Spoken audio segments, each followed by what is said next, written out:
Welcome to another episode of Insights from the Trenches, a series dedicated to helping ADHD couples thrive by empowering couples with insights from ADHD experts and ADHD peers. I'm Alice, your host. Today on Insights from the Trenches is a continuation of our previous conversation with master coaches Elaine and David Taylor-Klaus on ADHD marriage and partnership. In part 2, we dive deeper into what helps ADHD-affected couples build stronger, more connected relationships. So grab a cup of coffee and let's thrive together. You also brought up a very important point as you guys were talking about this, where it's an ongoing process, because a lot of couples out there, things that once you solve the problem goes away and they don't have to learn. And this is where things could flare up. And they didn't realize that it's an ongoing learning kind of relationship. You learn people's behaviors change. That means you need to make adjustment. So I think that's a really important point for people, like that helps me also see to highlight, because if you don't do that, that's where challenges comes back up. Well, whatever solution you came up with worked for the parameters that were there at the time.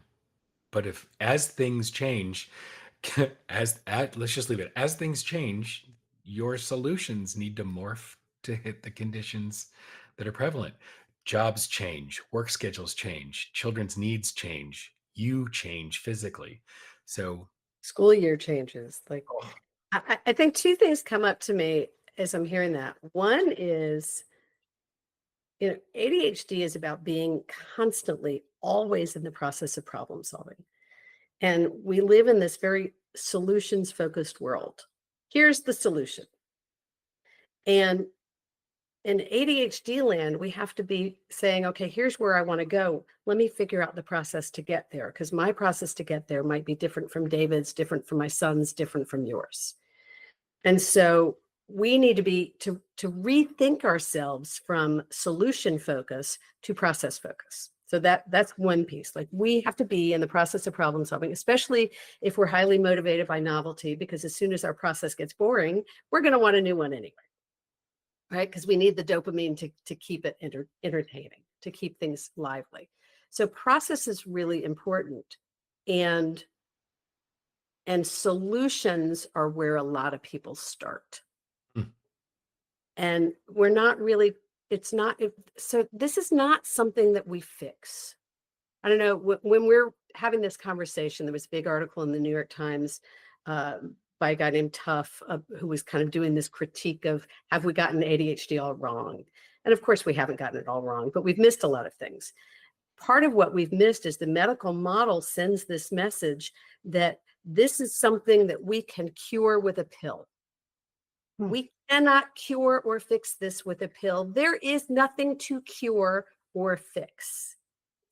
This is a way that the brain is wired that is different from what the neuronormative framework offers, how most of the world is organized. And so sometimes medication may help us function better in this neuronormative world. But our energy, our creativity, our stimulation seeking, all of the things that make us fascinating as human beings with ADHD, is not something we want to fix. We don't want it to go away. That's super important, because I do a lot of work on the leadership coaching side. And, one of the best examples of using neurodivergence way of thinking as additive to an organization, in December, Sir Richard Branson, the founder and leader of Virgin, launched something called Dyslexic University, where he is teaching neuronormative folk the benefit of thinking like someone who's dyslexic. And we've known for years that people are looking at organizations, where do we put the folks that are ADHD? Where does that creativity, where does their way of being and thinking and doing serve this company best? Do we have enough people who think like that? If everybody's neuronormative, you're not as equipped to compete. You're not going to have them as much innovation. You're not going to have as much flexibility. I mean, there's all kinds of things that a company benefits from with a more neurodiverse framework or understanding. So we're not looking at fixing it. We're looking at supporting the person with ADHD to make them as effective and impactful as they or the people around them want them to be. That makes a lot of sense. I want to throw out one more thing. There's an old framework in the ADD land. When I first started, 20 years ago, there's a guy named Tom Hartman, a long time ago. He has this whole hunter-gatherer notion of it. Yeah. And it's old knowledge, but it's still really useful to think about. What was it about the people with ADHD? It's not like it never existed, but those were the people who were on high alert and attentive and watching out and protecting and had some add to a community. And if we can continue to learn how to apply that gift, that's when we get the most out of a business, a marriage, a family, whatever. Right. You give somebody who's ADD the farming role of making sure all the roles are parallel and everything's planted the perfect space apart. They're going to lose their mind. You put them out in the field in a hunting environment, just gross oversimplification, that you put the folks where they're best suited. No, that makes a lot of sense. It's the strength-based approach of who does better at what, and that's how you find the balance, because you guys are both performing at your optimal level in that sense. Exactly. Yeah, that makes a lot of sense. Because it did take me a long time to figure that one out too, because I was asking him to do some really odd gymnastic. Can you do taxes? He hates numbers, but I'm great at it. But why am I asking him to do it? Wouldn't it be? So we had to figure that piece out. Right. Well, and you have to let go. So let go of the shoulds of, well, to be equal, we should be both participating in this hard thing. Well, maybe I should be doing this hard thing and you should be doing that hard thing. In our family, David does forms and fills out anything that requires forms and paperwork, because I failed forms in college. And, when the kids are younger, I was doing a lot more of the emotional labor. Right. And that was a fair balance. But you have to be willing. That's the difference between equality and equity, I guess. It's like, it's not the same. It's what makes everybody playing to their strengths is what's fair. Everybody gets what they need versus everybody getting the same thing. Yeah. So I have to ask this, because I do hear from other non-ADHD partner that talks to me. And also I went through this and I figured this out. That's why we're having this conversation. The fact that they do struggle with the fact that, great that you do, like, you play to your own strength, but some partners do feel like we want to do things together, as spending time together, even though that thing is super hard for the other partner. How can you, what advice do you give to the partner and help them let go of this notion that you must do this hard thing, or this thing together that's hard for your partner? Does it make sense, Elaine? I'm not sure. I don't think it sounded like you were talking about like social things, like enjoyable things, but I'm not sure I'm clear on the question. Sorry. So it's more about a task. Okay. So let's just say, for example, we'll just use taxes because it's such an easy example, since it just passed, right? So the one spouse or one partner may say, okay, I'll own doing all the taxes, right? But I still want you to review it. We want you to review it together before we submit it together, because they feel that it's important to let the other partner in the know. But sitting down for an ADHD partner to review it might not be a very easy thing. No.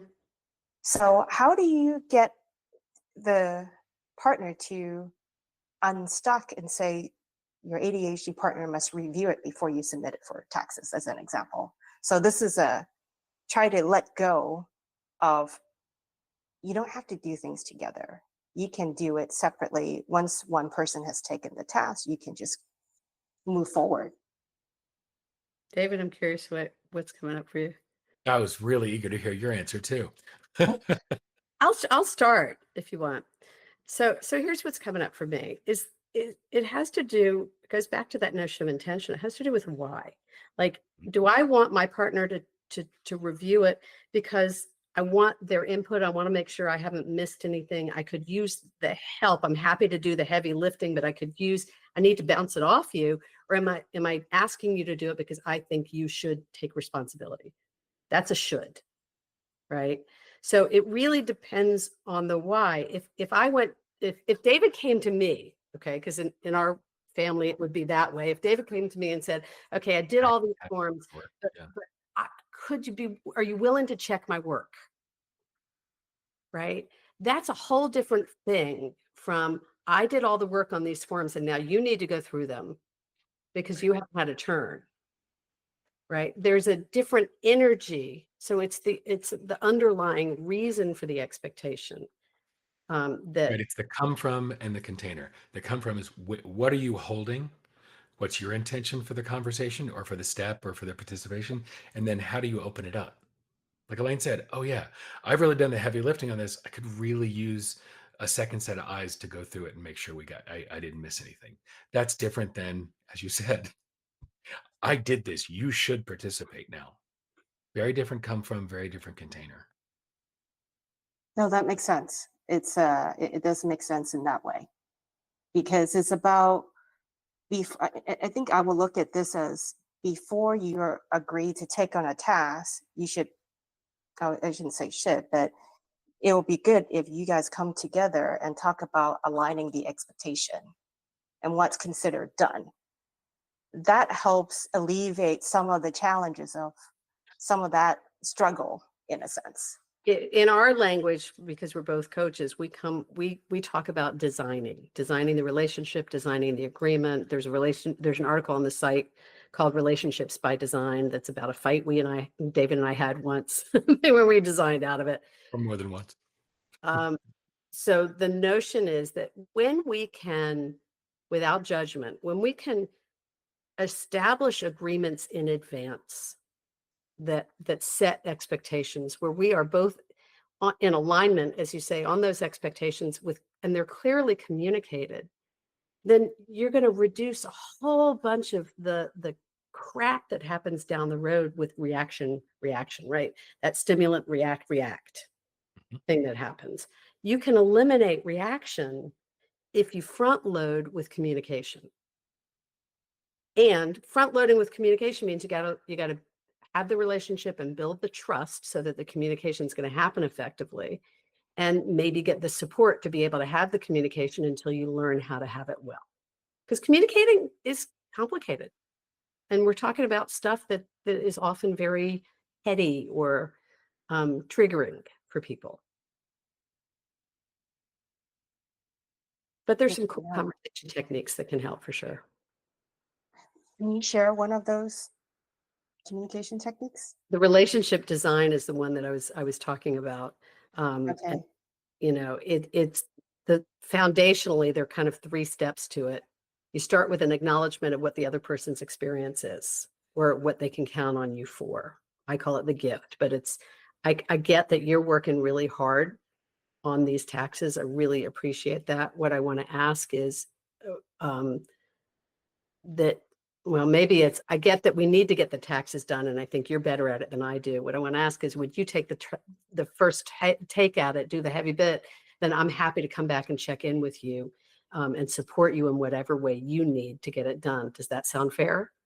So that's an offer, an ask, and a check-in.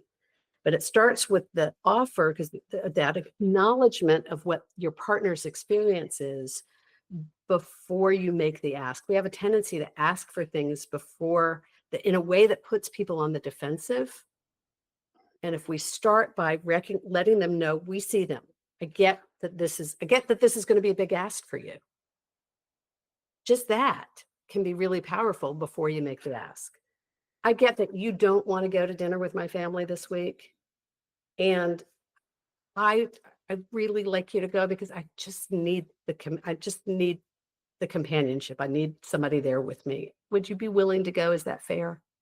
Is very different from, I need you to go to dinner with my family this week.